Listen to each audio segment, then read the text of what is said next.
Yeah, I think for us trying to keep the 2 seed, certainly. At the same time, just try to get more consistent every time we play New York. It seems like we have games where for 30 minutes, 32 minutes, 35 minutes, we're right there. And then we have a lapse or a lull. Certainly it's tough on a back-to-back, but at the same time, for us, it's continuing to come together. It's continuing to work in our new pieces, to find that chemistry, to find that rhythm. We've been winning ugly lately, but it's certainly, I think for us, it's just continuing to find our way. Does it help more winning ugly in a sense that that's more playoff basketball than the pretty win by 20, everything's flowing great, because that's usually the case? I think so. Finding ways to win, certainly. I wish it wasn't always like that, so we could get rest. Finding practice time and finding rest and recovery time is difficult. So I wish we could get some more rest in game, but at the same time, finding ways to win and being able to pull games out is important, because that is playoff basketball. It's not always going to be pretty.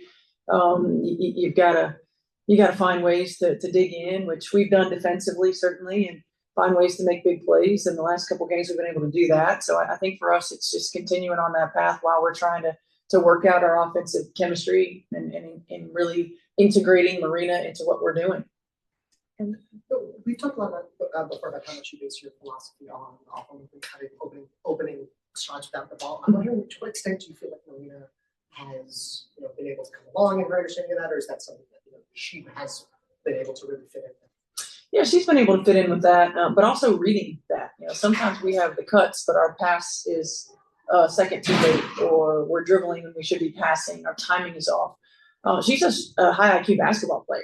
She gets it. She moves well without the basketball. She understands, where the ball needs to get to, who to get it to. Has really good instincts in that area. I think the biggest thing for us is continuing to find chemistry in terms of our spacing and actions and flow.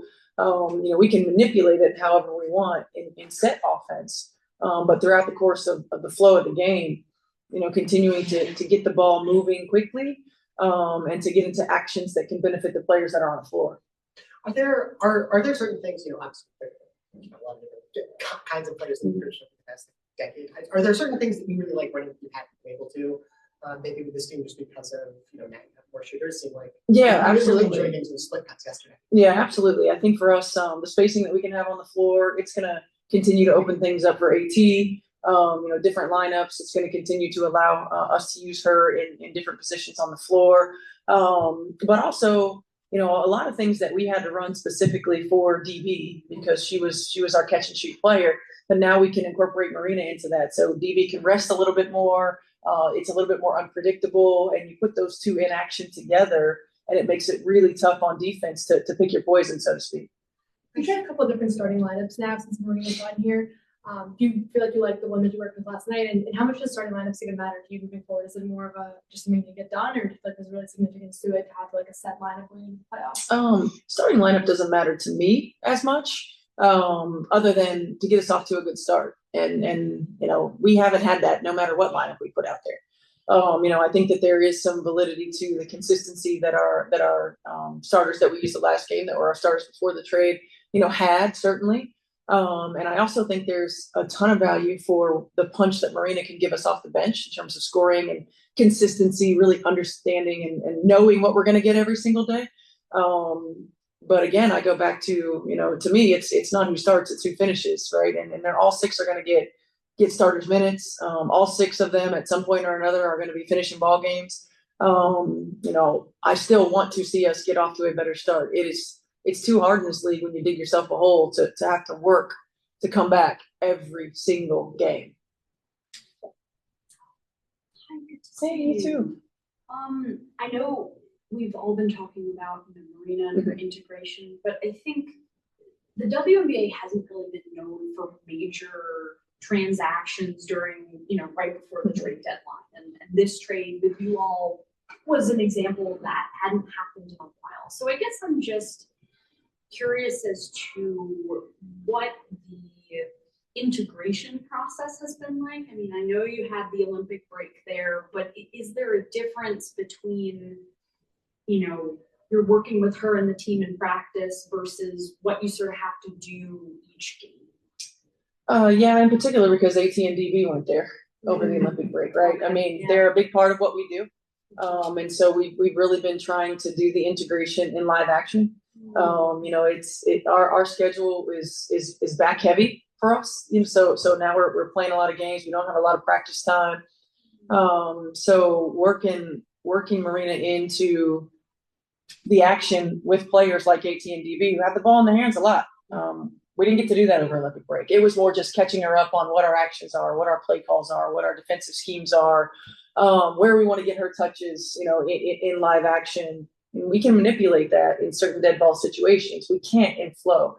And so they are having to, as well as we having to figure out in live action, what that looks like. And good, bad, or ugly. I mean, I'd rather have that than to not have made a trade, certainly, because she gives us an opportunity for a deeper run with her ability to not just shoot the ball, but to make plays. I mean, I think you saw that in our game last night, not just making shots, but making plays for her teammates as well as for herself. And she's a clutch shot maker. We don't have that. You'll see at certain points of us getting to the backside of a shot clock or the bottom of a shot clock, and we don't get anything out of it. And she's a player who can do that. So certainly, for us, it's about continuing to tweak and rotations, who can play together for longer periods of time. What does it look like with 3 shooters on the floor versus 2 shooters and a driver on the perimeter? What does it look like with Breezy and DB versus Breezy and AT? And continuing to tinker with that a little bit.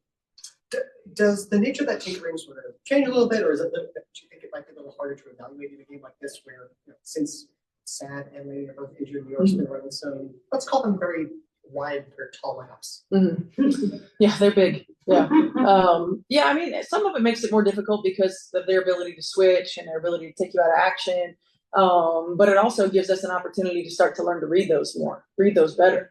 Try to get them in more actions to confuse them in some of those switches, and also to attack closeouts, one-on-one defense. But we just have to make better decisions once we get into attacking our closeouts.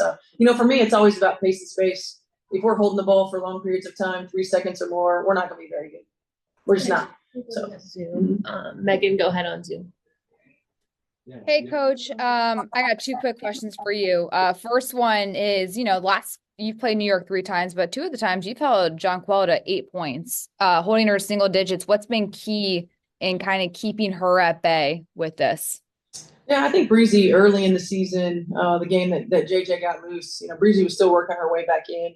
I'm not sure that she had the confidence in her mobility and movement and endurance that she does now.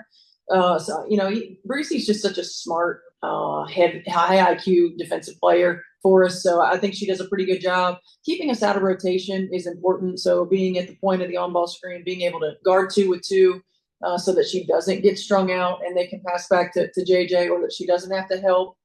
And then they can pass back to JJ, and keeping her off the boards as well. And I think that Breezy's done a really good job. I think that Liv, when she's had her moments, has come in and done a really good job. She gives her a different type of look, maybe not the physicality, but has the length to be able to alter shots. And then, this is the 4th time you guys are playing this team. You look different now. New York has looked different at times with you as well. What does this come down to for you guys to get over the hump and come out with a win? We can't have empty possessions. We've got to be able. I feel like our defense always gives us an opportunity to win ball games. We've got to be able to score with them. We can't have multiple empty possessions, 4 and 5, where we don't get a shot or we're not getting good looks. We've got to be able to knock down shots. We've got to be able to give them changes defensively that keep them off balance and create some turnovers so we can create some offense from our defense and get some easy ones. Look, this is a team that has a lot of weapons offensively, but they're also a really good, versatile defensive team as well. So, for us, we got to be able to maintain consistency for 40 minutes. And in those games, we've done 35, 32, 38, and we've got to finish it with 40. The last question, George on Zoom. Coach, in basketball, there's obviously a negative perception of playing back-to-back games, especially when you're playing against one of the top teams in the WNBA. Are there any positives that you can take of it, just in terms of the process of playing back-to-back games when pursuing for a championship? Well, I'm sure players would say positive is we're not practicing. Right? We're playing, we're not practicing. I think so. I mean, I think there's a certain resilience and toughness that you have to have when you're playing in back-to-backs. I think that it's sort of gut check moments to figure out what you're made of. At this point in the season, everybody's a little banged up, everybody's a little fatigued, and it really shows what you're made of and shows who you are. And for us, I think that we have a back-to-back this weekend and we have a back-to-back next weekend. So for us, making sure that we come out and we play our best basketball and use this as sort of a gut check time. All right, thanks. Thanks. Thank you.